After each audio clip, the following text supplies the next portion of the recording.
Pro photographers have a bunch of tricks that they use to enhance and improve their images. These tricks make it seem like they're getting the perfect shot out there in the field every single time, even when that's not reality. And of course, seeing as how these are professional level tricks, a lot of photographers aren't too keen on sharing them. However, in this video, I am going to be sharing with you one Photoshop trick or technique that pro photographers use and hardly anyone knows about it. With this tool, you can reposition permanent objects, center your suns, and even expand entire landscapes, but in a realistic way. I'm going to be sharing with you 5 different ways that you can utilize this technique, with the last one being borderline unethical, but I promise a bunch of photographers still use it anyways.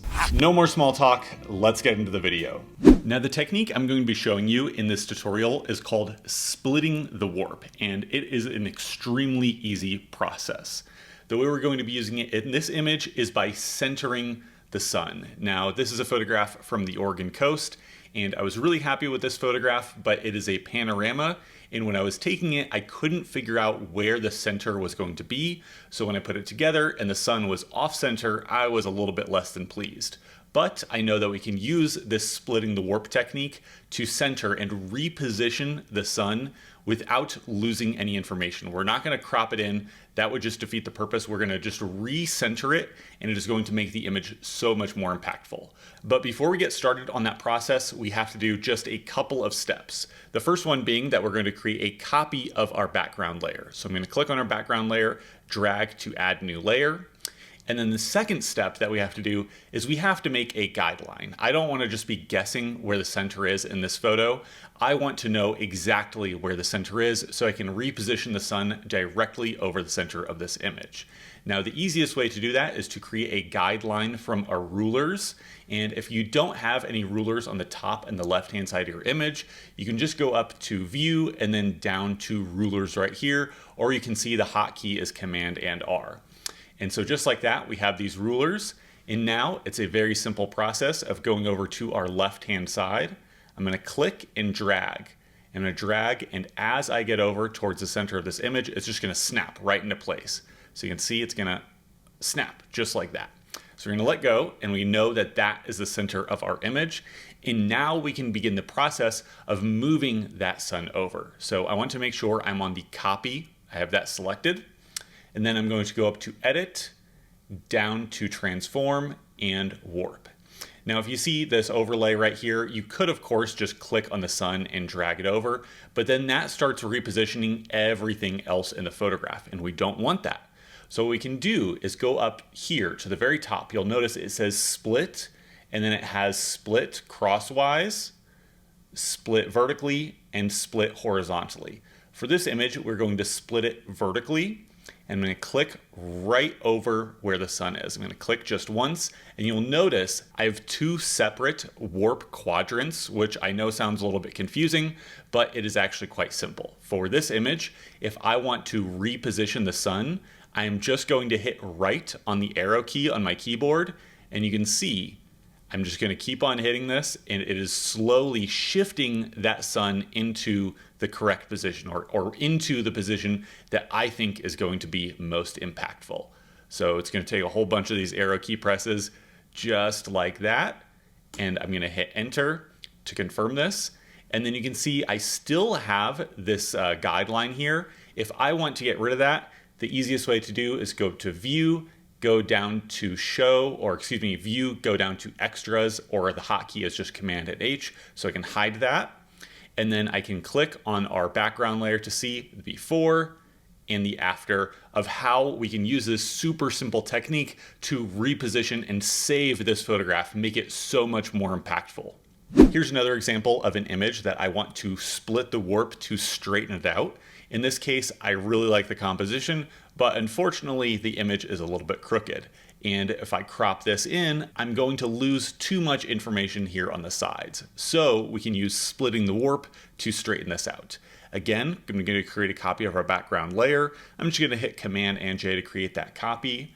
And then I'm going to drag down a new guideline, go up to Edit, Transform, and then over to Warp. and then we're going to split the warp horizontally this time. So just like this right here. And I'm going to zoom in, and rather than using the arrow keys, that's not going to work, because in this case, if I use the arrow keys, it's going to move the whole image up and down, or that whole center part of the image. So what I'm going to do is click on just this left point right here, and then I can just use the arrow keys to nudge that section or just that part into place. And then I can do the same thing on the right hand side. Click that little point and then use the arrow keys to nudge that one into place. I'm going to hit enter, Command and H to hide our guideline, and then we can see, I'm going to zoom out, and we can see the before and the after, the before and the after of straightening this image out.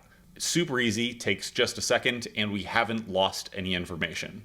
Now here's an image from the Utah Badlands, and while I really like this composition, I like the framing, I like the light hitting this butte in the background and the clouds, what I don't like is this little section of road here down in the bottom left. For me, this is an eye trap. It's super distracting, my eye goes right to it, and it takes me out of that wilderness nature feel. So in this case, I'm going to be correcting this part of the image by using splitting the warp in a slightly different way. And again, the first step of our process is going to be creating a copy of our background layer. And for this one, we don't need to use a guideline because there's nothing straight, or we're not correcting anything like that.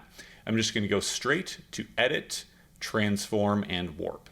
Now you might be thinking, hey Nicholas, why don't you just click and drag out that section? Because you can see as I'm doing that, yes, I'm getting rid of that road, but it is also affecting the rest of the image. So I want to make sure this butte stays nice and level. The trees, everything else, that can be warped because that's a much more organic, a much more natural thing where there could be curves in it, or it could be stretched out. This butte, not so much. It needs to be nice and level. So we can go up and split the warp horizontally. And let's say right about here is where I want to make sure this section of the image stays in place. And the way splitting the warp works is that anything I do down here is only going to affect this quadrant of the warp. This section of warp is going to be completely unchanged. So I can go down here to the corner, click and drag, and you can notice, doesn't matter how much I drag, only this section that has been split is going to be affected. So I'm just going to drag down somewhere like that just to minimize or to get rid of that road. Gonna hit enter, and now you can see that I have removed the road or the distraction from this photograph, where I've left almost the rest of the image unchanged. We can see that before and after, before and after. No one's gonna know, it'll be our dirty little secret. Moving on, this is an image from Arizona, and this was a natural cave that we found in these mountains, and I really loved how it framed this big butte or this big spire in the background. But for my eyes, it's a little bit too far left. So just like our Oregon coast photo that we started with, we're going to reposition or recenter this big butte in the middle. So I'm going to again create a copy of our background layer, go up to Edit, Transform, and Warp, and we can split the warp vertically this time. I can just click right here, right in the center of this big spire, and just use that right arrow key just to shift it over into the place that I want it to be. It's super, super easy. Now you can also use the mouse and click and drag, but the problem with doing this, now the reason I prefer using the arrow keys, this is a little bit faster, but the problem is you notice at the top and the bottom, it's really easy to accidentally go over or under or kind of accidentally nudge this in or out of the frame, and you'll end up with some transparent or repeating pixels behind there, and you don't want that, and that's the reason I just choose to use the left and the right arrow keys. And then again, we can see the before and the after, where upon looking at this, no viewer is going to know that we repositioned this. No viewer is going to know that we warped this image because it doesn't look warped. It's just recentered, and it makes it seem like I had perfectly framed this image right there on the scene. Now this last example is definitely a little bit cheesy and maybe even slightly unethical. However, I am here to tell you that there are thousands upon thousands of photographers that use this exact same technique of dragging or warping their mountains to look larger, to look more extreme or more imposing in their images. Now, you might want to say, okay, hey, I could just stretch this vertically. I could just create a copy of our background layer, Command T for transform, and then just stretch this image vertically. And while yes, that does increase the size of the mountain or does stretch the mountain, you're also losing all of this information in the sky. And you're stretching out that foreground to where it doesn't make sense, or it's just too big. It's too much in the photo. So again, we can use this splitting the warp technique to stretch our mountain while maintaining everything else in the image. We can maintain this same perspective. So from the transform, we can right click and go to warp. And this time I'm going to split the warp horizontally. I'm going to click once right here at the base of the mountain.